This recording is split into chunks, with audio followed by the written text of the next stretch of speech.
खुश रहने का रहस्य। बहुत समय पहले की बात है। एक छोटे से गांव में एक प्रसिद्ध महात्मा रहते थे। उनकी सरलता और ज्ञान की गूंज दूर दूर तक फैली थी।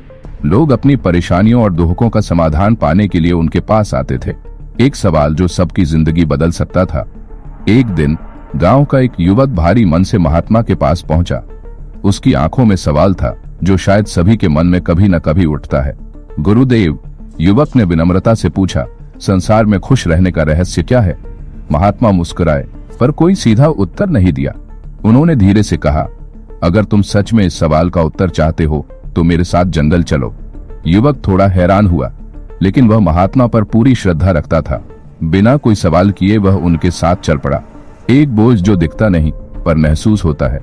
जंगल में चलते हुए महात्मा ने अचानक एक बड़ा सा पत्थर उठाया और युवक की ओर बढ़ाते हुए कहा, इसे पकड़ो और चलते रहो। युवक ने पत्थर को दोनों हाथों से थाम लिया और महात्मा के साथ आगे बढ़ने लगा। शुरुआती कुछ मिनटों में उसे कोई फर्क महसूस नहीं हुआ। वह सामान्य रूप से चलता रहा, लेकिन जैसे जैसे समय बीतता गया पत्थर का भार उसके हाथों पर महसूस होने लगा। 15-20 मिनट बाद उसकी हथेलियों में हल्का दर्द शुरू हो गया, लेकिन उसने कुछ नहीं कहा। वह गुरु के साथ चलता रहा। कब तक सहेंगे? समय बीतता गया और अब दर्द असहनीय हो चला था। युवक की सांसें तेज हो गईं और उसके चेहरे पर थकान साफ झलकने लगी।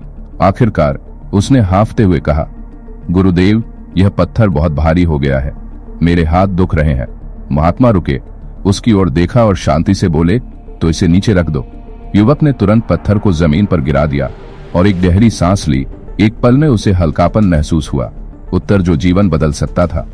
महात्मा ने मुस्कुराते हुए पूछा, पत्थर पकड़कर चलने से तुम्हें कैसा महसूस हो रहा था? युवक ने जवाब दिया, शुरू में कोई फर्क नहीं पड़ा, लेकिन धीरे धीरे दर्द बढ़ता गया। फिर एक समय ऐसा आया जब मैं कुछ और सोच ही नहीं सका, बस इस पत्थर के दर्द को ही महसूस कर रहा था। महात्मा ने सिर हिलाया और पूछा, और जब तुमने इसे नीचे रखा? युवक के चेहरे पर सुकून था। उसने कहा, एकदम हल्का और मुक्त महसूस कर रहा हूँ, जैसे बोझ उतर गया हो। महात्मा ने गंभीर स्वर में कहा, यही है खुश रहने का रहस्य। युवक ने अचरज से देखा।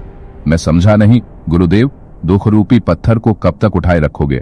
महात्मा बोले, बेटा, यह पत्थर तुम्हारे दुखों और परेशानियों की तरह है। जब कोई तकलीफ आती है तो शुरुआत में वह छोटी लगती है, लेकिन जैसे जैसे तुम उसे अपने मन में पालते हो वह और भारी होती जाती है।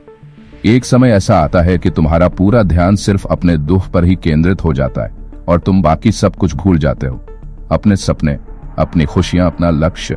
युवक अब ध्यान से सुन रहा था। महात्मा ने आगे कहा, अगर तुम खुश रहना चाहते हो तो दुख रूपी पत्थर को जल्दी से जल्दी नीचे रखना सीखो। जितना ज्यादा देर तक तुम इसे पकड़े रहोगे उतना ही ज्यादा तकलीफ बढ़ेगी, और अगर संभव हो तो इसे उठाओ ही मत। सबक जो हर किसी के लिए जरूरी है। युवक अब सब समझ चुका था। उसने सिर झुकाया और महात्मा के चरणों में नमन किया। तब से उसने अपने जीवन में कभी भी दुखों को ज्यादा देर तक अपने मन में नहीं रखा।